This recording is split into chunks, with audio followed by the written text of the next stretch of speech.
Number सेव थियल आहिनि उन्हनि जा तक़रीबन नंबरनि जा जेके नाला आहिनि नालो बेची वियो ऐं उन्हनि जो फ़ोटो जेको लॻल हूंदो फेसबुक ते जेका जंहिंजी बि ID ठहियल हूंदी उन नंबर जे हिसाब सां उहो असां वटि जेको ऑटोमेटिक शो कंदो त हीअ हिन नाले सां नंबर तव्हां वटि जेको हले पियो। हाणे जंहिंजो बि ॾिसो फेसबुक जी ID ठहियल आहे उहो मूंखे ॾेखारे पियो त हीअ हिन नाले सां जेको आहे फेसबुक जी ID हिन जी ठहियल आहे ऐं हीअ हिन जी पिक्चर आहे हिन जी फ़ोटो जेको बि आहे उहो सॼो असांखे ॾेखारे पियो।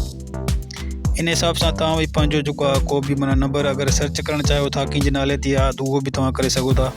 जीअं मसलन मां हिते हिकिड़ो ई नंबर आहे सर्च कयां पियो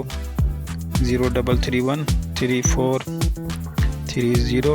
392 हीअ नंबर आहे ॾिसो पिया हीअ नंबर मूं वटि बि अची वियो आहे हिन जो नालो बि अची वियो आहे ऐं हिन जो फ़ोटो जेको लॻल आहे उहो फ़ोटो बि अची वियो। इहो तरीक़ेकार आहे बआसानी सां तव्हां हिन खे इस्तेमालु करे सघो था। ॾाढो ज़बरदस्त सॉफ्टवेयर आहे तव्हांखे ॾाढो पसंदि ईंदो। ठीकु आहे फ्रेंड इंशाल्लाह वरी नेक्स्ट वरी ॿी कंहिं वीडियो मिलंदासीं ऐं जीअं ॿाहिरि मुंहिंजो चैनल सब्सक्राइब न कयो